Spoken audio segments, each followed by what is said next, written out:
सभी नए व्यूअर्स से अनुरोध है कि वे कृपया जयपुर डायलॉग्स को सब्सक्राइब करें और जो पुराने व्यूअर्स हैं और उन्होंने सब्सक्राइब नहीं किया है वो भी सब्सक्राइब करें और अपने मित्रगणों को, अपने जान पहचान वालों को भी जयपुर डायलॉग्स का कंटेंट। नमस्ते, मैं हूं संजय दीक्षित और आप देख रहे हैं दी जयपुर डायलॉग्स। हमारे असदुद्दीन ओवैसी, हज़रत ओवैसी, उनकी हवा बहुत टाइट हो गई है। और उनकी हवा टाइट क्यों हो गई है? उनकी हवा वैसे तो माधवी लता जी ने बहुत टाइट कर दी है, लेकिन हवा टाइट होने का दूसरा भी बहुत बड़ा कारण है, क्योंकि हज़रत ओवैसी जो हैं वो अपने आप को बड़े सूफ़ी मौलाना मानते हैं। वो सूफ़ियों के शागिर्द हैं, यानी ओवैस नाम की एक जो नक्शबंदी सिलसिला है, उस नक्शबंदी तरीक़े का एक सिलसिला है ओवैस, और उसके वो ओवैसी हैं। तो उनके यहाँ ये बहुत बुरा माना जाता है अगर किसी महिला से, जिसको उनके यहाँ औरत कहते हैं, अगर किसी औरत से कोई मर्द हार जाए, और वो भी या तो देखिए किस तरह के मुकाबले में हार जाए, मान लीजिए तलवारबाजी में हार जाए। वैसे तो तलवारबाजी का मुकाबला कम ही होगा, क्योंकि इस्लाम में तो औरत को तलवार पकड़ने की इजाज़त ही नहीं है। लेकिन यहाँ अगर मान लीजिए किसी काफिर औरत से वो हार जाए, तलवारबाजी में हार जाए, जैसे औरंगज़ेब हारा था, पता ना, औरंगज़ेब महारानी ताराबाई से हारा था और हार के ही उसकी मौत हो गई थी आखिरकार, और उसकी बेचारे की भागते हुए ही कब्र जो है वो बनानी पड़ी थी। तो अगर वो इंसान कितना ही पाक हो और कितना ही आलिम हो, कितना ही औलिया हो, अगर वो किसी औरत से हार जाता है तो जानते हैं क्या होगा? वो दोज़ख में जाएगा। इसीलिए देखिए, पहले मैं कहता था कि भाई देखिए, भारत में महिलाओं की कॉम्बैट आर्म्स नहीं होनी चाहिए, क्योंकि ये बहुत दरिंदे हैं। हमारे पड़ोसी जो हैं, ख़ास तौर से जो ख़ास पड़ोसी हैं जो हमसे अलग होकर बने थे, तो वहाँ जो है मान लीजिए कोई महिला उनके हाथ में पड़ गई तो उसका क्या वो हिसाब करेंगे। लेकिन उससे भी ज़्यादा ख़तरनाक ये है कि मान लीजिए किसी महिला की गोली से वो मारे गए तो वो दोज़ख में जाएंगे। दोज़ख में वो हमेशा के लिए आग में तले जाएंगे। वो तल तल के उनका पहले पकौड़ा बनाया जाएगा।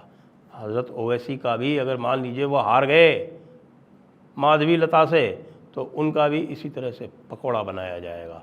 और इसी तरह से पकौड़ा बना के जो है, फिर जब एक बार वो पकौड़ा कोई खा लेगा तो उसको निकाल के उनको वापस उसी बॉडी में डाला जाएगा, फिर से तला जाएगा, फिर तला जाएगा, लगातार उसको हमेशा के लिए तलते रहा जाएगा।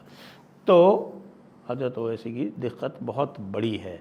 अच्छा, मान लीजिए ना भी हारे तो भी औरत से लड़े, औरत से, वो भी काफिर औरत से लड़े, वो भी बराबरी की लड़ाई लड़े, ये भी जो है ये भी दोज़ख जाने का काम है। अब इसके लिए भाई देखिए, अल्लाह मियाँ के यहाँ तो हमारे यहाँ की तरह प्रायश्चित भी नहीं होता। हमारे यहाँ तो प्रायश्चित का पूरा एक, आप जानते हैं, प्रकरण है, धर्मशास्त्रों में है, प्रायश्चित किया जा सकता है। वहाँ तो हो ही नहीं सकता।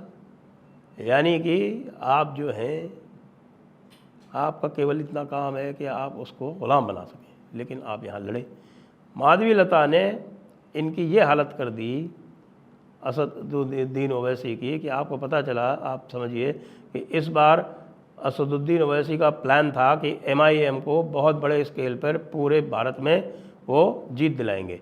लेकिन आप देखिए, ये मास्टर स्ट्रोक जो है वो भारतीय जनता पार्टी का, उन्होंने ऐसी कैंडिडेट दे दी वहाँ पर हज़रत ओवैसी के सामने कि हज़रत ओवैसी हैदराबाद छोड़ के निकल ही नहीं पाए।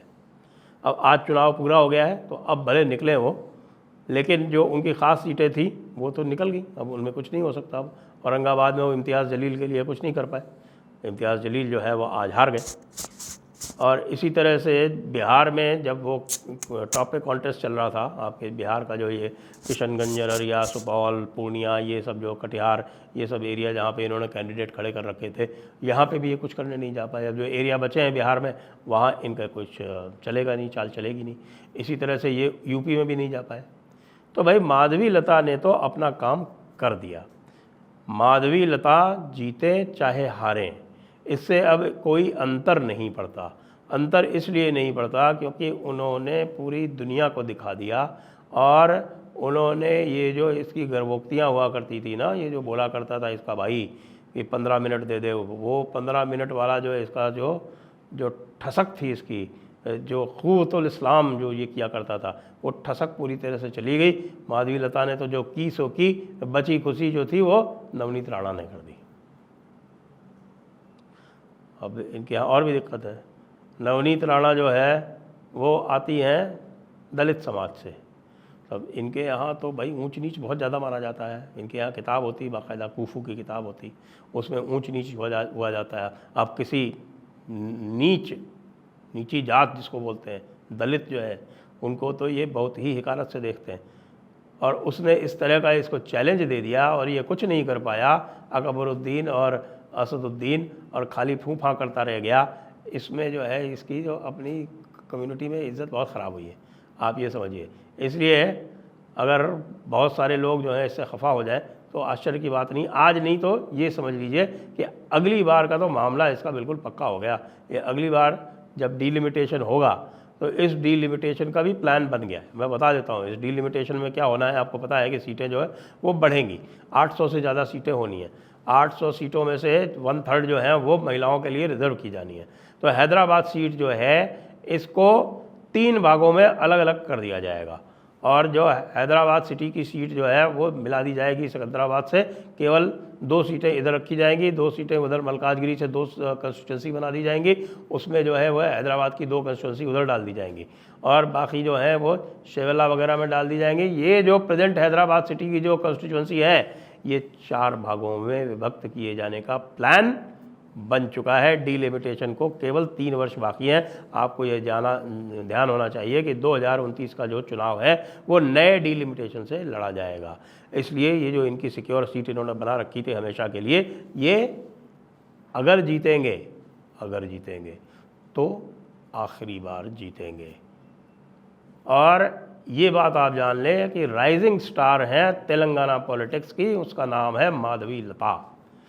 और माधवी लता चाहे हारे चाहे जीते, जीत भी सकती है, चांसेस कम लगते हैं मुझको, लेकिन हाँ, चाहे हारे चाहे जीते, लेकिन असदुद्दीन ओवैसी का तो जो ऑरा था, जो रुतबा था, जो नक्शा था, वो सारा का सारा हमेशा के लिए ख़त्म कर दिया इस लेडी ने। ये भी एक बहुत महत्वपूर्ण उपलब्धि है।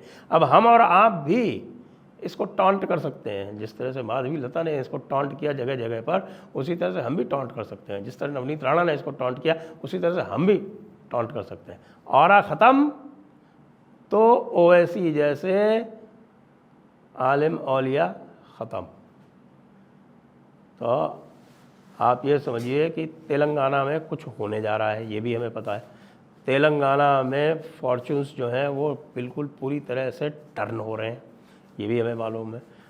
ऐसा ज़बरदस्त तूफ़ान आया है तेलंगाना में जिसकी किसी ने कल्पना नहीं की थी, और उस तूफ़ान में माधवी लता जैसा एक लीडर चाहिए था भारतीय जनता पार्टी को अपने असेंबली में प्रोजेक्ट करने के लिए।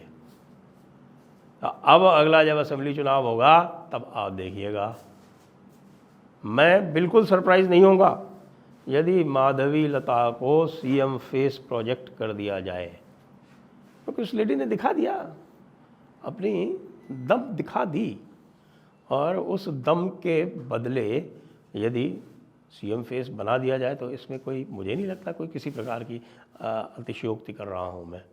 हालांकि और भी बहुत सारे लीडर हैं, और इस बार जो है बहुत सारे चुन के आने वाले हैं।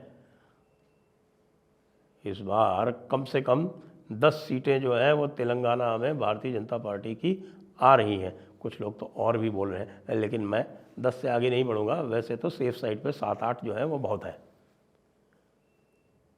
तो ये जानिए कि एक स्टार पैदा हो गई है, और एक जो हमारे भाईजान लोगों का जो स्टार था, वो स्टार जो है वो क्रैश हो गया है। वो उल्का पिंड बन के और वो धरती के वायुमंडल में आके जल के नष्ट हो चुका है। यदि वो पार्लियामेंट में जाएगा तो ये मानिए कि आखिरी बार जाएगा। आगे से हैदराबाद नाम की सीट का जो नक्शा है वो बदलेगा और इनकी नक्शेबाजी है वो भी बदल जाएगी पूरी तरह से। तो अब आप सोचिए कि अगर हज़रत ओवैसी की ही नक्शेबाजी मिट गई तो फिर पूरे साउथ इंडिया में भाई लोगों का क्या होगा, सोचिए। जय हिंद, जय भारत, वंदे मातरम। सभी नए व्यूअर्स से अनुरोध है कि वे कृपया जयपुर डायलॉग्स को सब्सक्राइब करें और जो पुराने व्यूअर्स हैं और उन्होंने सब्सक्राइब नहीं किया है वो भी सब्सक्राइब करें और अपने मित्रगणों को, अपने जान पहचान वालों को भी जयपुर डायलॉग्स का कंटेंट रेकमेंड करें और सब्सक्राइब कराओ।